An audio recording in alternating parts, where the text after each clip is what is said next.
Shalom! Povo lindo que vai morar no céu.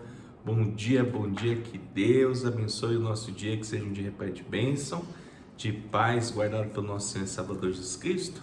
Estamos aqui para trazer esse maná, esse pão fresquinho do céu, todos os dias com primícia, se alimentando da gloriosa palavra do Senhor, que nutre a nossa vida, que nos vivifica, esse Espírito excelente da parte do Senhor. Estamos no livro do profeta Isaías, capítulo de número 18. Nós vamos ver aqui a profecia contra Núbia e Etiópia. Amém, louvado seja o nome do nosso Senhor, aquele que é único e digno de toda honra, de toda glória e de todo louvor. Sou a pastora Ana Paula, esse é o pastor Rodolfo e estamos aqui para compartilhar com você um capítulo da Bíblia por dia. É o suficiente para Deus falar conosco. Fique atento à palavra de Deus. A palavra de Deus por si só, ela tem poder e a fé ela vem pelo ouvir e ouvir a palavra. Então fique atento ao que Deus quer falar com você através da palavra. Profecia contra a Etiópia. Ai da terra, onde há o roçar de muitas asas de insetos, que está além dos rios da Etiópia, que envia embaixadores por mar em navios de papiro sobre as águas, dizendo: ide mensageiros velozes a uma nação de homens altos e de pele brunida, a um povo terrível de perto e de longe, a uma nação poderosa e esmagadora, cuja terra os rios dividem, vós, todos os habitantes do mundo, e vós, os moradores da terra, quando se arvorar a bandeira dos montes, olhai, e quando se tocar a trombeta, escutai, porque assim me disse o Senhor, olhando para a minha morada, estarei calmo como o ardor, quieto do sol resplandecente, como a nuvem do orvalho no calor da sega, porque antes da vindima, caída já a flor, e quando as uvas amadurecem, então podará os sarmentos com a foice e cortará os ramos que se estendem, serão deixados juntos às aves dos montes, e aos animais da terra, sobre eles veranearão as aves de rapina, e todos os animais da terra passarão o inverno sobre eles. Naquele tempo será levado um presente ao Senhor dos Exércitos, por um povo de homens altos e de pele brunida, povo terrível de perto e de longe, por uma nação poderosa e esmagadora, cuja terra os rios dividem, ao lugar do nome do Senhor dos Exércitos, ao monte de Sião. Glórias a Deus, aleluias. Aqui diz, no rodapé da minha Bíblia, que as designações Egito e Etiópia são usadas de forma praticamente sinônima no livro de Isaías. Então, o Egito ele foi governado por uma dinastia etíope no final do século 8 e na primeira metade do século 7 a.C. Os egípcios renovaram sua esperança de retomar o controle de sua nação, que na época era liderada pelos etíopes, mas essa esperança morreu quando os assírios conquistaram Tebas, a capital do Egito. O que me chama a atenção aqui é quando eles falam aqui, que de longe e de perto eles eram terríveis.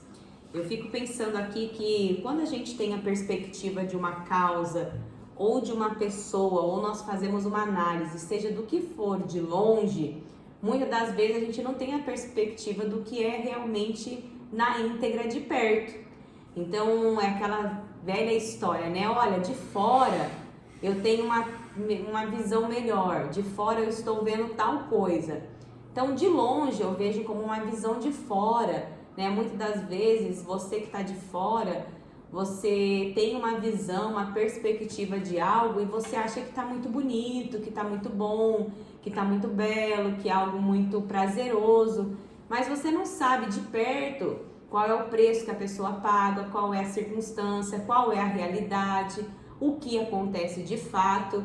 E o que eu vejo, né, quando ele fala aqui que eles eram um povo terrível, de perto e de longe, o que fica bem claro aqui para mim é que esse povo, eles eram tudo aquilo de podre, de ruim, de terrível realmente, que, né, tanto de longe quanto de perto. Então, quer dizer, a perspectiva de longe era de um povo terrível, de um povo que era arrogante, prepotente e tantas coisas mais. E de perto, tal qual, constatava-se a mesma coisa.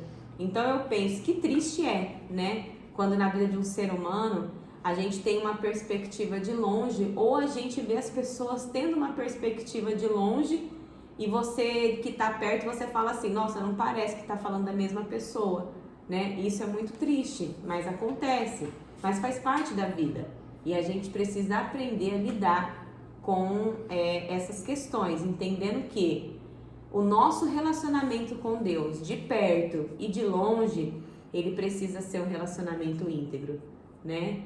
Então, aconteça o que acontecer, você precisa buscar a face de Deus para que essas perspectivas, esses olhares não venham te influenciar na sua vida com Deus. Isso me chama a atenção, porque tanto no início do texto como no final, ele dá ênfase nisso, que de perto e de longe eles eram uma nação terrível.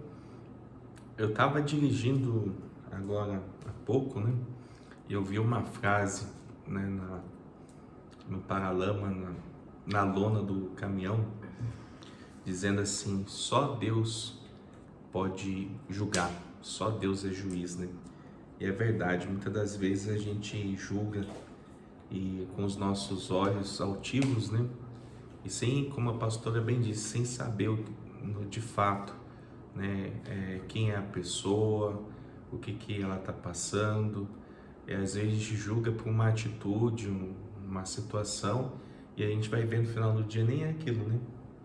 Para a gente poder conhecer uma pessoa, falar com propriedade algo, a gente precisa comer 1 quilo de sal junto com ela, dar umas milhas para saber o que ela passa verdadeiramente, né? É aquele tal negócio, né? Toda vez que você começa num emprego novo, ou a pessoa jovem, quando tá chegando numa família, né, vai namorar uma pessoa aí, tá orando para casar, aí começa a se relacionar com aquela família, aí tem sempre aquela tia fofoqueira, né?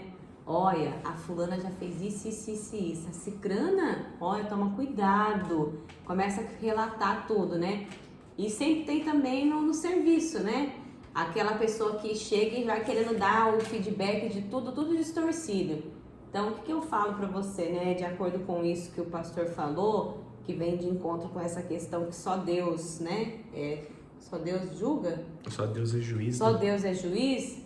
Porque o que isso vem de encontro com a palavra? Porque você tem que se permitir conhecer as pessoas, se relacionar para você poder julgar pelos seus próprios olhos. Tem muitas pessoas que há uma verdade, né? A pessoa fala assim, eu não ligo porque as outras pessoas falam. A gente não pode ligar porque as pessoas falam. Sim, de fato, a gente não pode ligar porque as pessoas falam. A gente tem que ligar para aquilo que Deus pensa a nosso respeito. Mas você há de concordar comigo que se muitas pessoas falam mal e criticam uma atitude de uma pessoa é porque no fundo tem né? Se esporadicamente é um ou outro falando, você releva. Mas todo mundo dá o mesmo relatório que se relaciona, então tudo, gente. Como se posicionar na dinâmica da vida? É pedir, tendo temor a Deus, porque você tendo temor a Deus, o temor a Deus é o princípio da sabedoria. Quando você teme a Deus, você vai pensar 2 vezes em julgar as pessoas, você vai pensar 2 vezes em ali agir de má fé, você vai tentar ali nas suas atitudes expressar os frutos do Espírito, né? É isso aí. Amém? Amém. Vamos orar?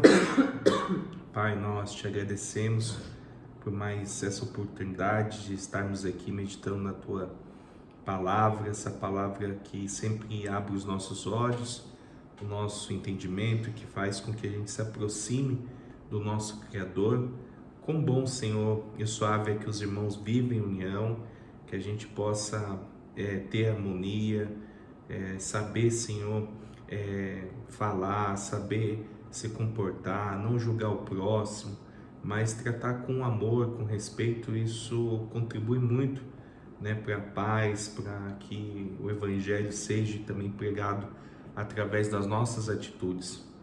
Que o Senhor faça influir em nós o Teu querer, a Tua vontade, que essa palavra continue permeando em nossos corações, nos trazendo, Senhor, o entendimento que a gente precisa para ser semelhante a Cristo aqui na terra.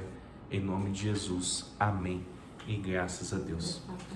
Lâmpada para os meus pés é a Sua palavra e luz que clareia o nosso caminho. Que Deus abençoe seu dia. Shalom.